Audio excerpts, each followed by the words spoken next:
एक बार की बात है, एक दूर गांव में एक छोटा बच्चा और उसकी माँ रहते थे। उस बच्चे को सारा दिन चीनी खाने की आदत थी। बहुत कोशिश करने पर भी उसकी माँ ये आदत नहीं छुड़वा पाई। तो उन्होंने सोचा कि वो उसे एक जाने माने ज्ञानी के आश्रम ले जाएंगी और वो ही उसे समझाएंगे। जब वो वहाँ पहुंची और अपनी प्रॉब्लम उन्हें बताई, तो उस ज्ञानी ने कहा कि वो 1 महीने बाद अपने बच्चे को लेकर आए। वो औरत समझ नहीं पाई, लेकिन उन्होंने उनकी बात मानी और 1 महीने बाद फिर आश्रम पहुंची।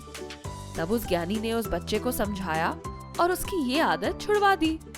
जब उसकी माँ ने पूछा कि उन्होंने पहले उनकी मदद क्यों नहीं की, तो ज्ञानी जी ने कहा कि उन्हें खुद भी सेम आदत थी। तो अगर उन्हें किसी और की मदद करनी है तो किसी और को समझाने से पहले उन्हें खुद उस आदत को छोड़ना ज्यादा जरूरी है। This is an example of how a great leader functions among many other things. Hello Mind Warriors and welcome to our brand new playlist, Great Leaders of the World, जिसमें हम जानेंगे कुछ ग्रेट लीडर्स के बारे में जिन्होंने अपने leadership से पूरी दुनिया को बहुत कुछ नया सिखाया।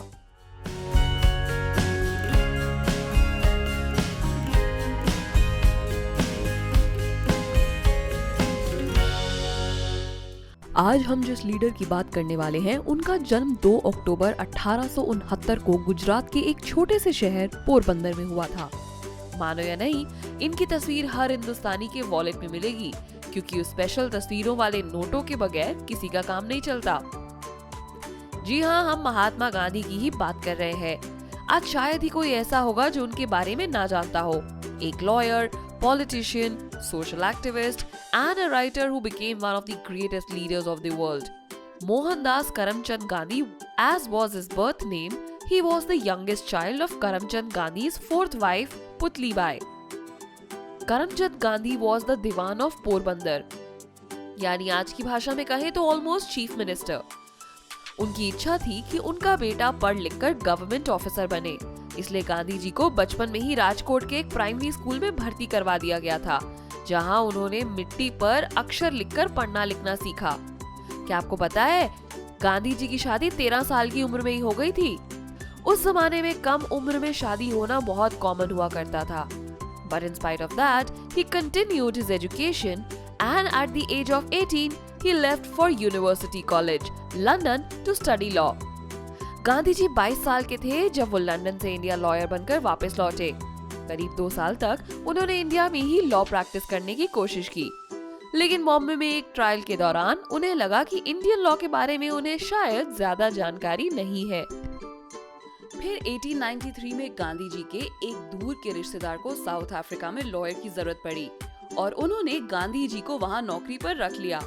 वहाँ पहुँचने के बाद से ही उन्होंने अपनी स्किन कलर की वजह से डिस्क्रिमिनेशन फेस किया और गांधी जी का टर्निंग पॉइंट था वो इंसिडेंट जो हुआ 7 जून 1893 को, जब उन्हें पीटर मैरिट्सबर्ग स्टेशन पर टिकट होने के बावजूद बाहर फेंका गया क्योंकि वो फर्स्ट क्लास कंपार्टमेंट में बैठे थे, which was reserved for white people only. And like a true leader, he knew that he had to fight back against this long-standing discrimination happening against people of color. He chose to protest and was allowed to board the train the next day. उस incident के बाद से गांधी जी ने south Africa में रहकर native लोगों के rights के लिए लड़ने का फैसला किया।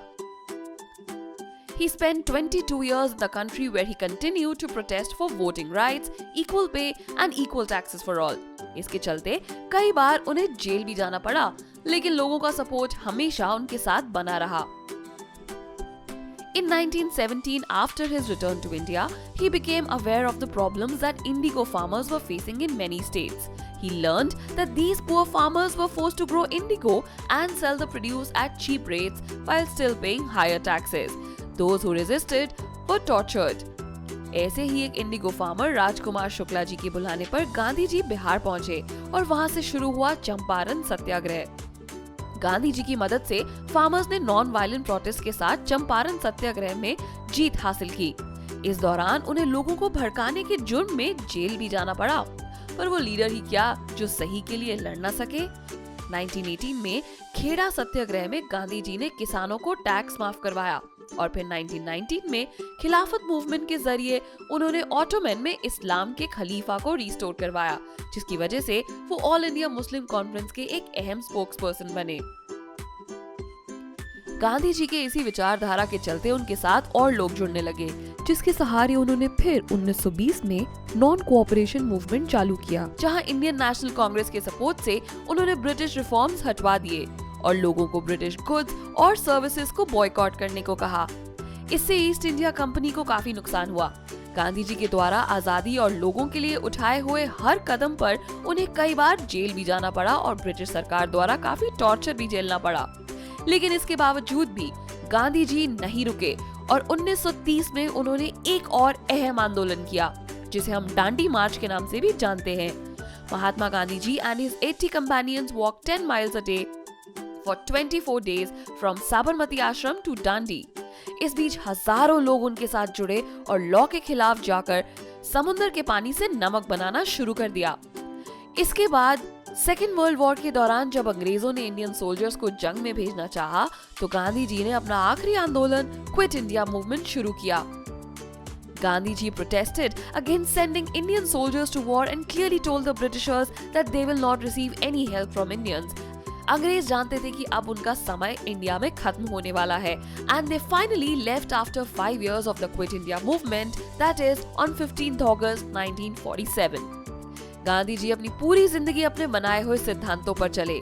He stuck to his beliefs and did not indulge in violent acts and neither encouraged people for it। His famous quote also said, "An eye for an eye will leave the whole world blind।" His principles made him a great leader, जिनकी legacy पूरे world में famous है। तभी आज हम दुनिया भर में उनके पुतले लगे हुए देखते हैं, खासकर कि साउथ अफ्रीका में। Unfortunately, such a great leader met with a very tragic fate on 30th January 1948, जब नाथुराम विनायक गोडसे ने गोली मारकर उनकी हत्या कर दी। कहा जाता है कि उनका फ्यूनरल प्रोसेशन 8 किलोमीटर लंबा था। This great leader was nominated for the Nobel Prize 5 times in his life। और तो और 1966 में फादर ऑफ द नेशन के सम्मान में पहली बार रिजर्व बैंक ऑफ इंडिया ने गांधी जी की तस्वीर वाले 10 और 500 के नोट्स इशू किए। और बहुत कम लोग ये जानते होंगे कि जिस कंट्री के खिलाफ वो आजादी के लिए लड़े थे, उसी ग्रेट ब्रिटेन ने उनके देहांत के 21 साल बाद उनके सम्मान में उनका स्टैम्प भी रिलीज किया। So friends, this was all about how Gandhi ji influenced the world with his unique ways and vision। आपको ये एपिसोड कैसा लगा और इस वीडियो से आपको क्या सीखने को मिला, हमें कमेंट सेक्शन में जरूर बताइए। और ऐसे ही कई सारे ग्रेट लीडर्स के बारे में जानने के लिए देखते रहिए mind wash YouTube channel. Want to be the first to know of the videos on the Mind Wars YouTube channel? Hit subscribe and click the bell icon. And remember, knowledge increases when you share it, so like, share and tell your friends about the video.